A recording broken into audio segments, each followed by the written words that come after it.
श्री सीताराम, श्री राधे श्याम। ज्योतिष शास्त्र के अनुसार कुंडली में 12 भाव होते हैं और इन 12 भावों की ज्योतिष शास्त्रों में बहुत विशेष महत्वता बताई गई है। ये 12 के 12 भाव एक तरह से संपूर्ण प्रकृति का मूल चित्रण होते हैं।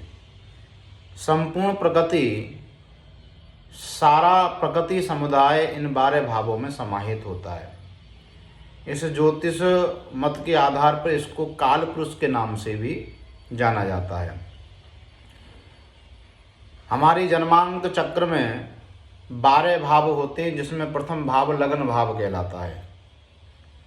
कहा जाता है कि प्रथम लगन भाव के मजबूत होने पर जिस भी जातक का लगन भाव मजबूत होता है उसके 12 के 12 भाव भी मजबूत हो जाते हैं। जैसे कि ग्रहों के बारे में भी संबोधित करके कहते हैं ज्योतिष शास्त्र के आधार पर कि 9 ग्रह होते हैं और इन 9 ग्रहों में सूर्य पिता स्वरूप होता है, स्वामी स्वरूप होता है। तो अगर 8 ग्रह कमजोर स्थिति में कुंडली में विराजमान हैं और केवल सूर्य की मजबूत स्थिति को, सूर्य को अगर ताकतवर बना लिया जाए, सूर्य को मजबूत बना लिया जाए, सूर्य को शक्तिशाली बना लिया जाए, तो 8 के 8 ग्रह भी उन्हीं की अनुकूल हो जाते हैं। जो फल सूर्य का होता है, जो फल सूर्य हमको प्रदान करेगा, हमको उन 8 ग्रहों का भी फल प्राप्त उसी तरह से ही होगा।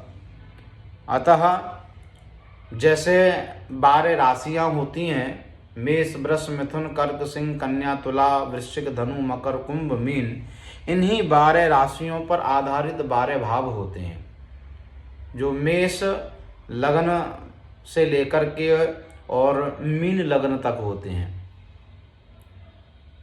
तो वस्तुतः हम केवल राशियों के बारे में ही श्रवण करते आए हैं कि राशि, मेष राशि का फल यह है, वृषभ राशि का फल यह है, कन्या राशि का फल यह है, मीन राशि का फल यह है, पर वस्तुतः हम लग्नों के ऊपर विवेचन नहीं करते।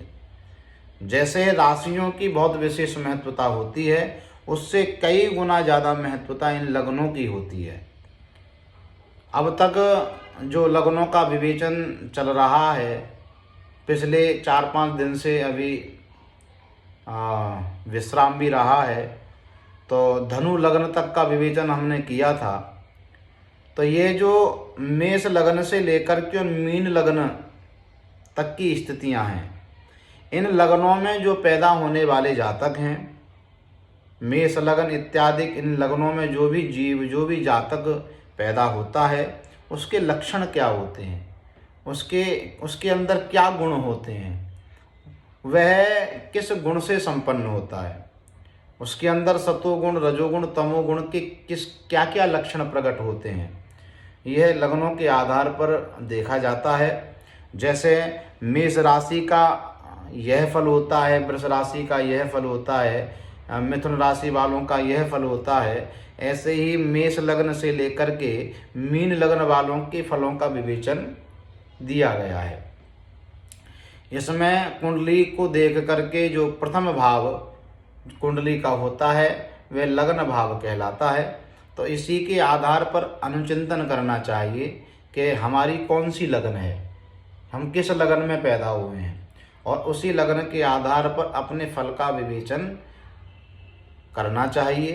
तो यह जो धनु लगन तक का हमने विवेचन किया है, इस धनु लगन में मेष से लेकर के धनु लगन 9 लगनों का विवेचन अब तक हो चुका है।